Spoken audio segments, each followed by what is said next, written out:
We are artists, writers, and storytellers. We are communicators, innovators, and collaborators. We are leaders, creators, and achievers, with one thing in common: a passion for storytelling. Bring life to learning at Centennial College. Welcome back to Observer TV News. We are live in studio with our special election 2016 coverage. My name is Raquel Russell. And I'm Sadia Rahman. We're here reporting to you live while America makes a very big decision. By the end of the night, the United States will have elected Hillary Clinton or Donald Trump. We will look into the reaction around Toronto and what a Clinton or Trump presidency means for Canada and the rest of the world. Majority of the polls have closed in the U.S. Sarah Samuel is here to give us more information. Sarah.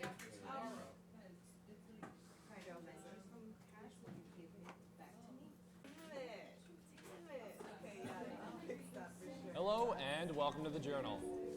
We are artists, writers, and storytellers. We are communicators, innovators, and collaborators.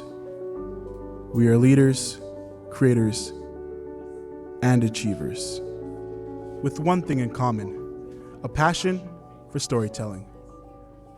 Bring life to learning at Centennial College.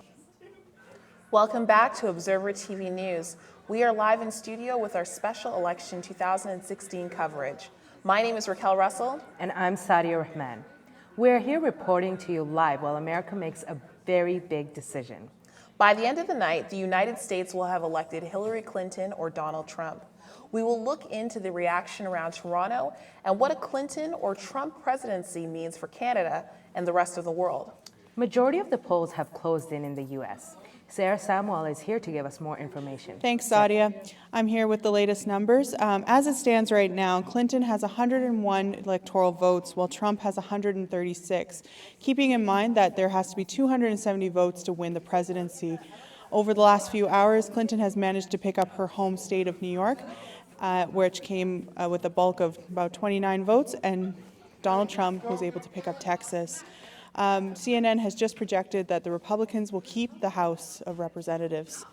Right now we are watching some key races, including Florida. It has been very tight all night, back and forth. Right now, only about 94% of the precincts are reporting, so we'll be watching that race closely.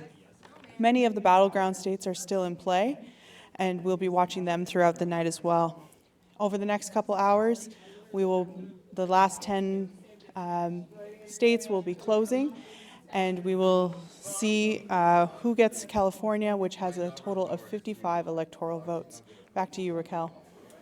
Thank you, Sarah. Observer TV's Evangela Sipsas is at the U.S. Consulate viewing party. Evangela spoke to Consulate General Quan to get some thoughts on what this election means for Canada. As an American in Canada, how are you seeing the reaction of Canadians towards these elections? Well, I think that the Canadians and some other people around the world have been concerned about the sort of the divisiveness and sort of the bitterness of some of the rhetoric in the campaign. But as Ambassador Heyman mentioned this morning, in some respect that reflects a good thing, which is freedom of speech. Each of these candidates, each of the people that are following their candidates, have strong opinions about issues, and that kind of discourse is always important to make sure that issues are aired out in an appropriate manner, and then we can try to reach appropriate solutions. The alternative, which is to say you suppress speech, you try to stop people from voicing their opinions, is really something that we don't want either in America or here in Canada, which is also a democracy. Thank you, Evangela, for the clip. Voter suppression has been a concern in some U.S. states. Katelyn Smith is also on the scene at the viewing party. She asked Consulate General Alsace for his opinion on this concern. I'm just wondering about voter intimidation. Is there a number that people can call in order to to report voter intimidation? You know, we have a free and very fair democratic process in the United States, and we have poll observers from both parties, and I'm sure that there are methods to report perceived irregularities in the process. Now we will have our panel discussion. Feel free to add your thoughts on our Twitter page at Centennial Journ. That's Centennial Journ. Sadia, could you tell us a little bit about what voter suppression is? So voting laws differ from state to state, and voter suppression occurs when people eligible to vote are strategically stopped from doing so, especially minorities. North Carolina has been under fire in recent news. What's going on? So North Carolina has been criticized for enacting voter laws that have a racially discriminatory effect. The 2013 HB 589 voter law requires voters to show specific voter ID, IDs white voters were more likely to possess. The law also reduced the early voting period for elections by 7 days and ended same-day voter registration. These provisions have proved to affect minority communities the most. African American voters, according to early data, aren't turning up to the polls as they did in 2008 and 2012. Now, this could be simply a voter choice given the candidates and political climate, but it's important to note the strategy that went behind enacting this law, a law pushed by Republicans. The U.S. Court of Appeals for the Fourth Circuit ruled in July that the state's voter ID laws targeted African Americans with almost surgical precision. Thanks for sharing your thoughts, Sadia. Branching off to Raquel, what do you think about the possibility of having our first woman president? Thank you, Jacqueline. I think it's very important to look at how far women's rights and the things that women have fought for has come over the years in the United States of America. It was 1920 when women, particularly white women, gained the right to vote in the United States. Years later, Native American women were able to vote, and in 1965, the Voting Rights Act was passed, which on a wider scale allowed African American women and men to vote without fear of being racially discriminated against and punished for being able to take part in the electoral system. So I think there is a lot to discuss, not just with the fact that Hillary Clinton could become the first female president of the United States, but how far the country has come. It's even now that we're seeing that if Donald Trump wins, it would be the first president since the 30th to be an outsider who would win in this election. So either way, it's going to be historic. Sadia, what do you think also makes this election particularly historic? Well, let's start with the movement of Donald Trump. So Donald Trump, whether or not we like to admit it, has started a movement. And movements are really hard to calm down.